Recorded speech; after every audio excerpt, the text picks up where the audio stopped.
Hey guys, hope you're doing well. This is Uday once again from the VC Vanguard coaching team. And today we're going to talk about what you guys need to do in 48 hours leading up to your SAC or exam. Now, today we're not actually going to focus on what you guys should do to prepare for your SACs. I generally recommend that you guys start at least 2 weeks prior to your SAC. But I really want to focus on the end game. You have 1 or 2 days left before your SAC. What should you be doing to get prepared? Now, hopefully you're watching this video not within 1 to 2 days of your SAC, but even if you are, let's discuss some main things.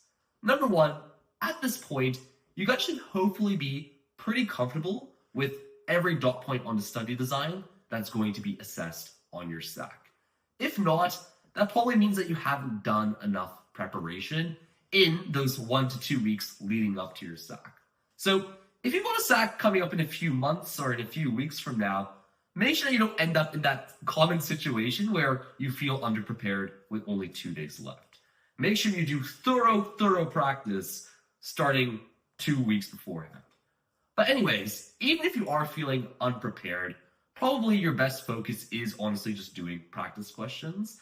There's not a huge point in doing a lot of revision because you can only cram so much knowledge within 2 days.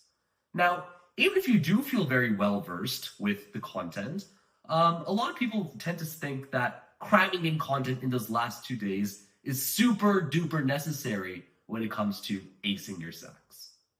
In my opinion, not so much.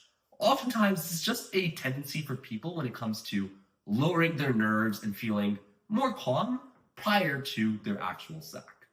That's something which I personally did, for example, before my own chemistry or methods SAC. I would oftentimes just spam textbook questions, even though I knew that I wasn't really going to get much extra benefit out of it. Really, the whole idea is just to kind of reduce your stress levels. So if that's something that you guys are doing, then that's completely fine, but please do not do it overboard, okay? Make sure you guys are keeping in balance and just using it as a way to build that confidence up prior to your SAC. Now, with that being said, a lot of people do take it overboard, and sometimes people are doing a practice exam or a practice SAC the night before your actual SAC, guys. Keep in mind that this is actually counterproductive to your own success in the SAC. Remember, guys, within those last 2 days, your knowledge is pretty much set in stone, and it's really just about having that proper mindset and confidence going into your SAC. So doing a practice SAC the night before is not going to do much for you, because number 1, you're not going to have enough time to review and learn from it. And number 2, if that SAC stresses you out, it's really just going to take you out of that psyche that you're going to need to succeed in the actual thing. So try and refrain from doing a practice SAC and a practice exam prior to your SAC.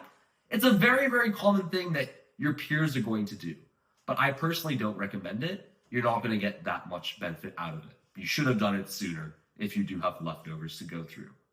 Now, last but not least, I think the most important thing that you guys can do in those 1 to 2 days before your SAC is actually revising through the errors that you made through all of your practice leading up to those assessment tasks, guys.